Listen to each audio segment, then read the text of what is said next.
మహిళా వృద్ధురాలు వద్ద ఉన్న బ్యాగును కత్తిరించి అందులో ఉన్న 58 గ్రాముల బంగారు ఆభరణాలు దొంగిలించిన నిందితులను పోలీసులు అరెస్టు చేశారు. ఈ ఘటన చిత్తూరు టౌన్ నుండి యాదమరికి మహిళ ఆటోలో వెళ్తూ ఉండగా జరిగింది. సుమారు 4,10,000 రూపాయల విలువ గల బంగారు ఆభరణాలు స్వాధీనం చేసుకున్నట్లు చిత్తూరు 2వ పట్టణ పోలీసులు తెలిపారు. బాధితురాలు ఎర్రచెను గ్రామానికి చెందిన జ్ఞానమ్మ ఫిర్యాదు మేరకు కేసు నమోదు చేసుకుని దర్యాప్తు చేపట్టినట్లు తెలిపారు. నిందితులు మేకల దుర్గా, తోట లలిత, గంట లలితలుగా గుర్తించినట్లు పోలీసులు వెల్లడించారు.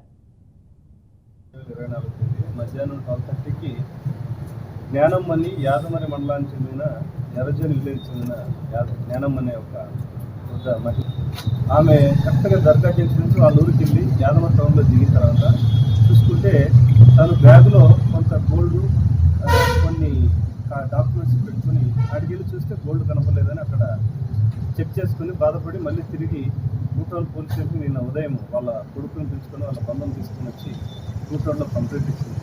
ఇమ్మీడియట్లీ దాని మీద స్పందించి ఇమ్మీడియట్లీ మనకి ఏదైనా ప్రూఫ్ దొరుకుతాయని చెప్పి వెంటనే మన టెక్నికల్ టీము, అట్లాగే క్రైమ్ పార్టీ, మన ఉమెన్ ఆఫీసర్లు కూడా ఇద్దరు కాన్స్టేబుల్ పంపించి ఎంటైర్ వాళ్ళు వచ్చినటువంటి ఆటో ఏ విధంగా ఎక్కారు, ఎక్కడ ఎక్కారు, ఎవరి ఆటోలు ఎక్కారని మనకు ఉన్నటువంటి ఎంటైర్ రూట్లో ఉన్న సీసీ ఫుటేజ్ చెక్ చేస్తే సీసీ ఫుటేజ్లో మనకు ఒక 2 ఆటోలు ఐడెంటిఫై, అందులో ఒక ఆటోలో ఈ లేడీతో పాటు ఆ ముగ్గురు, వీళ్ళకి ఇదే అలవాటు అని వీళ్ళ మీద దాదాపుగా ఇప్పటికీ ఈరోజు కేసుతో కలిపితే 9 కేసులు, 2 ఆత్మకూరు పోలీస్ స్టేషన్ అనంతపురం జిల్లాలోను, పాకాల్లో 1 కేసు ఉంది చిత్తూరు జిల్లాలోను, అట్లాగే చిత్తూరు 1 టౌన్లో 1, 2 టౌన్లో గతంలో 2019లో ఒకటి ఉంది, ఈరోజు ఇది ఒకటి 2 కేసులు, పుత్తలపట్టులో కేసు ఉంది, కల్లూరులో ఒకటి ఉంది, సోమల కేసులు కూడా కేసులు ఉన్నాయి.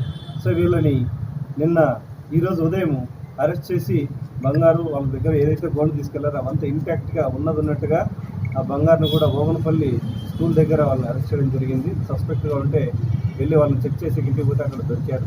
అందులో మా ఉమెన్ ఆఫీసర్స్ పట్టుకొని అరెస్ట్ చేసి సెర్చ్ చేసి ఇదంతా కూడా గోల్డ్ సీజ్ చేయడం జరిగింది.